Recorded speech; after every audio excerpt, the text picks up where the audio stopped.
Do you ever have one of those days when a new Ferrari just won't do? When razzing around in an Aston hasn't got that neck-snapping reaction from passers-by that you really expect? No? Well, me neither. But if you do, then I have found the perfect car. This, the new Bentley Azure. It's the biggest, brashest, most expensive four-seat luxury convertible currently in production. It's as inconspicuous as fuchsia funeral wear and the length of a small train. It costs £222,000. It has the same amount of wheels as a Fiesta. The steering wheel's in the normal place and on the normal side, and it has lights, as per. So how come this costs as much as my house? This isn't my house, by the way. Well, it does have a 6.75-litre V8 with not one, but two turbochargers. That gives it 450 brake horsepower, which means a top end of nearly 170 miles an hour.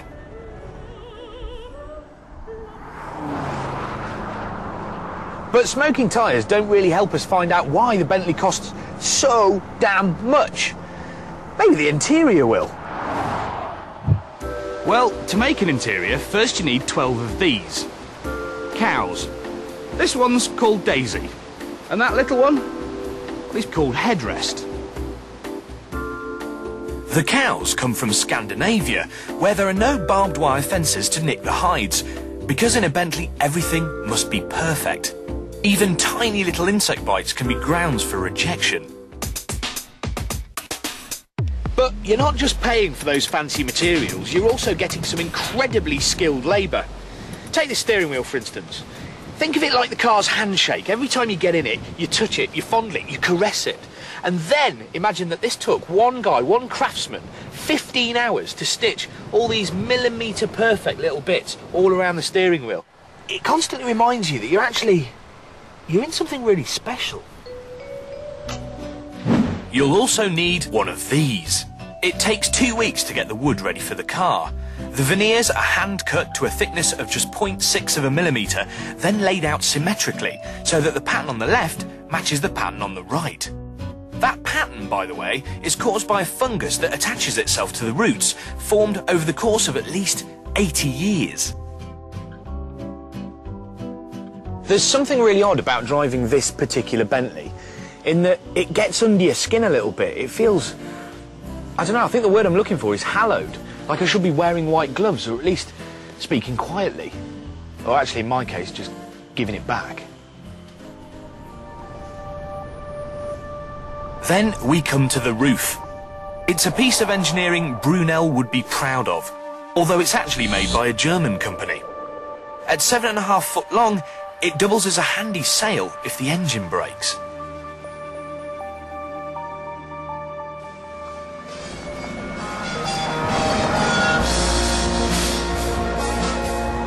Two carbon fibre crucifixes tie the subframes to each other, meaning that the new Azure is 300% stiffer than the old one. But that means it's just 300% stiffer than a plastic bag filled with water. But surprisingly, chuck it about and it really handles for such a big car. But it isn't clever, nor is it groundbreaking.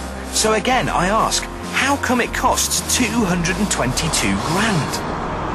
One of the reasons I reckon the Azure is so massively expensive is the fact that the people that are buying it are, you know, they're beyond rich. They just don't care how much money it costs. On average, they've got another 8 cars in their garage, and there's already a 12-month waiting list for this very car. So Bentley, I don't know, they could have just charged what they like. People would have still bought it. We wanted to find out exactly what a typical customer thinks about a car that could easily be classed as vulgar and tasteless. Hello? Hello there. Is that Michael Winner? I'm afraid it is, yes. I wonder if you'd like to come and have a quick look at something I've got parked outside. Are you a salesman? Not as I know. I'll come along then. Beautiful, thank you.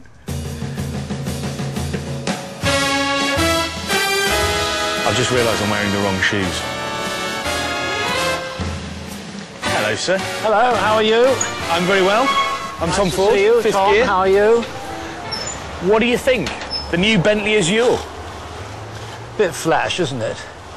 It's not the sort of sedate gentleman's Bentley that it used to be, that mine is. Oh, have you got one? I've got a 1975 saloon, which is perfect. Dark blue leather, not this flashy white, you see. Those grills look like they should be in a bathroom. Well, the wood is revolting, isn't it? The wood is like an IKEA, a kitchen gone wrong. I quite liked it. Yeah, well, you know, you've got a funny hat on. And look at the room at the back. You'd be crippled sitting there in about 30 seconds. Only if you got leggy models in the back. That's not bad. That's your seating position, and that's not... well, but you know, I'm not that tall. You had a 6'3" driver. If John Cleese, my friend, was there, the seat would be back another 5 inches. The back seat passenger would be dead. You'd have to get him out with a shoehorn. I can't believe I'm going to be chauffeur-driven by Michael Winner. You know, in my car, it's like you're sitting in an armchair. Here, it's like you're sitting in an office chair at an executive meeting of the council in Staines. Now, we're going to go over humps now in the road. I think that's always an interesting test, because I'm used to going up here in my 75 Bentley and over the humps. Yeah, that's quite a soft hump drive, not bad at all. It's a nice car. No one can say it's not a nice car. At the price, it should be nice, really, shouldn't Exactly. it? There's quite a lot you could buy for the price of one of these. Currently listing at 222,000. My Rolls only cost 8,300 from Harry Saltzman, the James Bond movie producer, except he had his initials in gold on it, HS, on all 4 doors, so I either had to change my name or respray the car.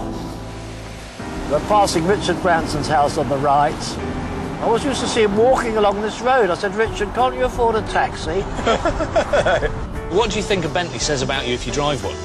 I think they're basically an old man's car that the rock groups have taken up because they are the top of the range, and some people who get a lot of money, and I don't blame them, want to say to everyone, look, I've got a lot of money and here's proof of it. I bought this car.